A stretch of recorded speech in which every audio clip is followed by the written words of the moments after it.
começando de frente com a lei. E no programa de hoje vamos conversar com o vereador Flávio Dias, do PTB. Vamos falar sobre o seu projeto de lei recém-apresentado aqui na casa, que pretende instituir a chamada creche para idosos. Tudo bem, vereador? É um prazer recebê-lo. Olá, Fábio, prazer é todo meu. E isso foi uma ideia assim que surgiu da gente vendo a população Caxias, né, a população de Caxias, que está envelhecendo bastante. Então a gente criou uma ideia para apresentar um projeto e indicar para o executivo que a gente não tem esse poder de fazer, mas tem o poder de ajudar o município para que seja criada uma creche. Vendo a dificuldade hoje que os idosos estão passando e aumentando essa quantidade de idosos em Caxias do Sul, não só em Caxias, não é, Fábio, mas como no Brasil todo. Veja bem que no Brasil todo, eu diria que hoje tem muito mais de 180 milhões de pessoas idosas. Saiu o censo recentemente do IBGE revisando a quantidade populacional de todo o Brasil. Aqui em Caxias nós já superamos a barreira de mais de 460 mil habitantes. Nessa proporção, a população de idosos estaria um pouco acima de 70 mil habitantes só em Caxias. No Brasil, em torno de 10%. Com a população superando a faixa de 200 milhões de habitantes, teríamos então mais de 20 mil idosos em todo o país. Esses números são sempre revisados, é mais uma forma de nós termos um parâmetro. A realidade é que a expectativa de vida aumentou, as pessoas duram cada vez mais, a faixa média fica em torno de 72, 74 anos. O Rio Grande do Sul é um privilegiado nesse sentido, mas não é raro a gente ver pessoas com mais de 80 anos trabalhando e vivendo com toda a qualidade de vida. Vereador, como é que o senhor tem percebido essa situação? Até porque muitas pessoas chegam com idade avançada sem as melhores condições, né? Exatamente, inclusive sem condições, às vezes nenhuma, né? Porque a família trabalha, a família tem pouca renda, o cara recebe um salário mínimo, trabalhou a vida toda e acaba se aposentando com salário mínimo. Quando ele, na velhice dele, precisa mais medicamento, precisa mais atenção, né? Precisa de alguém para acompanhar ele, às vezes para ir a um banco, ou médico mesmo, né? Então não tem isso aí. Deveria até, eu acho que deveria ter em todo o país alguma assistência do próprio país que pudesse assistenciar também essas pessoas idosas para levar no médico, em tal lugar assim, que não fosse essas condições que hoje eles enfrentam.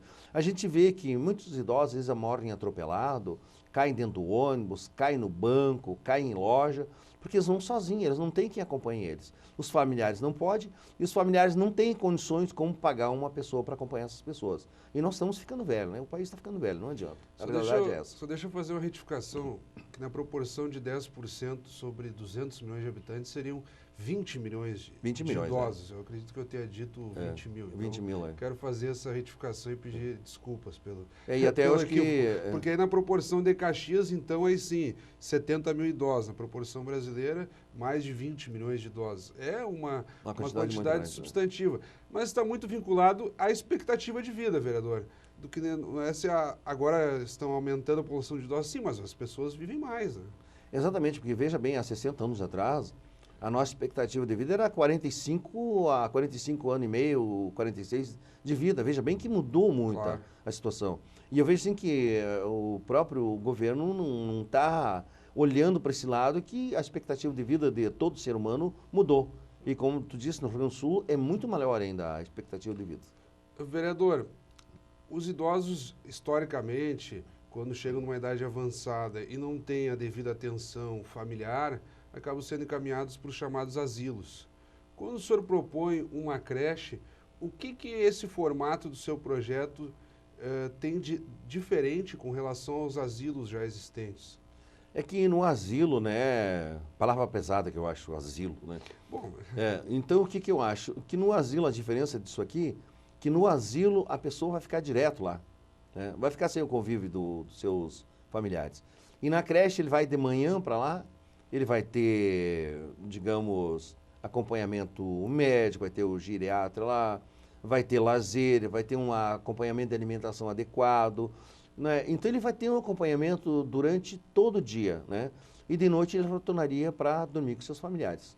Isso seria custeado totalmente pelo poder público ou o senhor prevê alguma parceria? De que forma seria conduzido essa instituição, se ela virasse lei e fosse implantada, enfim? Eu acho que tem que ser uma parceria com empresas, até mesmo pessoas particulares que tivessem interesse em ajudar para que esse projeto fosse adiante. Porque se tu vai esperar só do governo, dificilmente as coisas às vezes acontecem, né? E isso aí tem uma coisa que é uma necessidade já, digamos assim, para ontem, né? Para ontem. Isso aí precisa ser acelerado, esse projeto aí. Então a ideia é que o idoso não more nesse futuro espaço, digamos, essa creche seria basicamente um centro de convivência, uma forma de integração durante o dia, mas não tiraria a ideia de a pessoa idosa ter a sua própria casa, conviver com a sua família, com seus amigos, nesse sentido. Fora criar uma atividade ao longo do dia. Exatamente, Fábio, porque quando tu retira o... Perdão. Quando você retira o idoso, arranca do seio da família dele, muitas pessoas acabam morrendo por aborrecimento disso aí. Porque a pessoa não vai se sentir bem, né? Claro. De jeito nenhum. E como o senhor tem observado, como até eu fiz menção anteriormente, essa grande margem da população que chega na faixa de 70, 80 anos, e muitos por opção própria continuam ainda trabalhando, claro, não com a mesma intensidade de quando era mais jovem, mas faz questão de se manter. Podemos ver aí empresários, pessoas que tocam o seu negócio, enfim, tantas pessoas que procuram trabalhar muitas vezes até na atividade voluntária. Às vezes, bom, já está aposentado, mas ainda se dedica a uma atividade voluntária, tentando ajudar a sua própria comunidade. Como é que o senhor tem observado essa população? Eu acho que seria muito importante, né, Fábio, que a pessoa, tem muitas pessoas idosas aí que têm condições de trabalhar, só que não têm oportunidade. Isso tira eles totalmente daquilo que eles têm vontade de fazer, né? Isso frustra muito eles. Sim, porque na verdade não é nenhuma questão financeira, é uma questão motivacional, de se sentir útil. E o mercado é muito duro com relação a isso. Pessoas, muitas vezes, nas faixas dos 30, 40 anos, já são tirados ou renegados em prol de outros mais jovens. Que dirá, então, sujeito na faixa de 60, 70 anos. Né? Hoje, né, Fábio, tu vê mais no centro do país, está se voltando para isso aí, em colocar os idosos a trabalhar em serviços leves, em supermercado e tal, né? Que eles possam se sentir útil. Isso aí dá uma satisfação muito grande para eles, conseguem viver com o melhor sentido da vida deles. Claro. E dentro dessa creche, que serviços, a seu ver, ainda são necessários de contemplar essa população idosa que tenha chegado ao senhor por meio de reclamações, sugestões das pessoas que entram em contato com o senhor?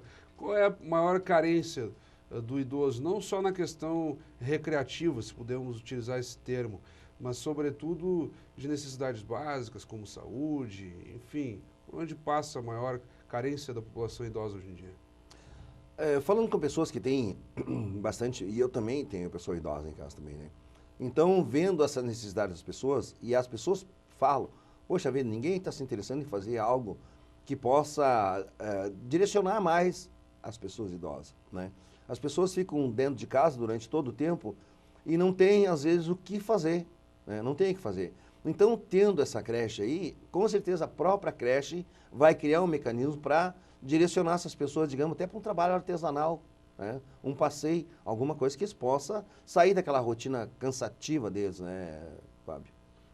O cansaço acaba sendo a própria ociosidade, né? Exatamente. Então, assim, por mais contraditório que possa parecer, a pessoa cansa de não ter o que fazer. Basicamente é isso, né? Uhum. E como é que o senhor tem visto a atenção à saúde dos idosos, aproveitando que nós estamos tratando esse tema, acho que podemos abrir também essa questão. Esse leque, né? Esse leque, né? Tratando da população idosa com tantas dificuldades de acesso, muitas vezes, a consultas em filas de unidades básicas de saúde, a própria aquisição de medicamentos, que é muito cara e a demanda aumenta pela questão de saúde também. Uhum. Como é que o senhor tem visto isso? Olha, o que eu vejo hoje, assim, Fábio, nas filas de espera, mesmo o idoso tendo preferência, ele se torna sem a preferência. Porque existe muito idoso lá. Tu pode ver nas filas de banco hoje, que tu vai nas filas de banco, se você vai pegar uma ficha de idoso, você vai ver que às vezes tem mais idoso do que as pessoas normal ali, né? Então, é isso que eu digo, precisa ser criado um novo mecanismo para que favoreça isso para os idosos. Aí fica um só atendendo uma fila para os idosos, até mesmo no médico, até mesmo na área de saúde. Aí tá, tem ali a preferência que o idoso é em primeiro lugar. Mas o que acontece? Aí tu vai nesses postão por aí e tal, você vai ver que tem muita pessoa idosa esperando. Aí chega a esperar 2, 3 horas, 4, que não seria o ideal para eles. É uma pessoa que já está cansada, né? Então ele precisaria ser atendido de imediato. Precisa ser criado um novo mecanismo para dar uma atenção a essas pessoas idosas que hoje estão esperando muito em qualquer fila. É que o problema é que o idoso sempre foi tratado como uma questão de exceção. Quando o senhor mesmo fala, um só, por exemplo, guichê num banco atendendo a um idoso, porque se espera que a maior parte dos frequentadores não sejam idosos. Exatamente. Só que isso está atendendo a um equilíbrio. E nos próximos 10, 20 anos, com certeza, nós já vamos se aproximar quase meio a meio. Um patamar um pouco ainda mais acima de 30, 40 anos, quase que metade da população idosa e metade não idosa. Nós estamos caminhando no sentido dos países europeus, que já se encontram uma população, lá até a proporção ainda é maior, porque mais idosos do que necessariamente jovens, que até a taxa de natalidade vai diminuindo, enfim, há uma série de mudanças culturais que levam a isso, na verdade. Com certeza. E veja bem que hoje os idosos, eles têm uma fatia grande no mercado de contribuir com o dinheiro deles para que movimente isso aí também. É uma quantidade muito grande. E, como você mesmo disse, é tratado com uma diferença. Digamos, tem só um guichê para tratar a pessoa ali, né? Onde poderia ter 2, né? Veja bem que às vezes tem lugares aí que tu vai, isso tu pode ver, que tem uma quantidade muito grande de idosos esperando uma pessoa só para atender eles. E são todos os lugares. Claro. São todos os lugares. Vereador, mudando um pouco de assunto nessa parte final do nosso programa, o senhor que inevitavelmente é muito identificado com a questão dos animais, pela sua condução à frente de uma organização não governamental voltada a cuidar dos animais, sobretudo gatos e cachorros, e o senhor traz pautas as mais diversas para o plenário da Câmara durante as sessões ordinárias. O que, a seu ver, está lhe preocupando nesse momento com maior ênfase nessa temática dos animais? Olha, o que mais me preocupa hoje, Fábio, eu acho que a população de Caxias, é animais de rua que estão proliferando demais. Não para, demais. Não para. A quantidade é muito grande e a gente, até por enquanto, não pode fazer esse trabalho. Nós fizemos particular esse trabalho. Castrar cachorros de rua, gatos de rua e tal, para que não aumente essa população, que a população é muito grande. O que ocorre? Quando vêm as pessoas de fora para morar em Caxias, e isso é comprovado, eles trazem lá 2, 3 cadelas, um cachorro e tal, e lá eles não têm castração, né? Um tipo deles não castra. Chegando aqui, eles se deparam com um problema que o proprietário da casa não quer. E daí, o que eles fazem? Primeira coisa que eles fazem é abandonar o animal. E aí, o que acontece? Um mês depois, aquela cadela ou 2 que trouxe, entra no cio e acaba dando cria na rua. 5, 6, 9, né? Então, agora mesmo, eu estava vindo para cá, recebi um telefonema que no Cidade Nova, tenho anotado ali, que tem uma cachorra que deu cria 9 filhotes. Nossa. 9 filhotes. E essa pessoa me disse, olha, eu não posso provar, porque eu não tenho ciúme, mas foi fulano assim, que veio para cá e o dono da casa não quis a casa, ele teve que abandonar a cadela aí. Mas como é que o senhor tem visto a atenção do poder público? Porque isso é uma questão que envolve, inevitavelmente, as políticas públicas de controle dos animais. Há uma iniciativa permanente da prefeitura no sentido da castração e da microchipagem, por meio do qual se implantam esse mecanismo nos animais, o suporte, e há um controle, então, por meio de um sistema integrado para saber, aquele animal está com microchip, com o código tal, vinculado a determinado proprietário. Mas isso parece que não tem se expandido tanto, porque, como o senhor mesmo coloca, um grande volume dessa população de cachorros em Caxias do Sul que não tem ainda esse cadastramento. Como é que o senhor tem observado isso? Que é por aí que passa o controle. Exatamente. O que eu vejo assim, Fábio, hoje, dentro do próprio país, nós somos os segundo maiores vendedores de produto para animais. Desses produtos que são vendidos, já tem uma quantidade de dinheiro já que pode se fazer alguma coisa para os animais. O que ocorre? Às vezes, quando um governante quer fazer alguma coisa para os animais, ele é criticado pelas pessoas, que, mas está faltando para a saúde, vamos fazer para o animal. Mas nós não podemos misturar as coisas. Para as pessoas, tem a renda das pessoas, tem bolsa de tudo, tem. E isso é inevitável que não possa ser criado para os animais alguma coisa em benefício deles mesmos terem essa renda, porque gera imposto de renda, a venda de produto para os animais é muito grande no Brasil hoje. Então, teria que esquecer esse lado perdão, da sociedade e começar a taxar, dizer que para animal não pode. Então, isso é muito importante. Tem que reavaliar, vereadora, sobretudo como fazer essa condução. Mas não tem como ignorar, na medida que começa a aumentar demais a população de animais, isso primeiro que é um descuido com os próprios animais no sentido da sua saúde. Por outro lado, muitas vezes pode significar também transmissão de doenças, na medida em que um cachorro não está vacinado.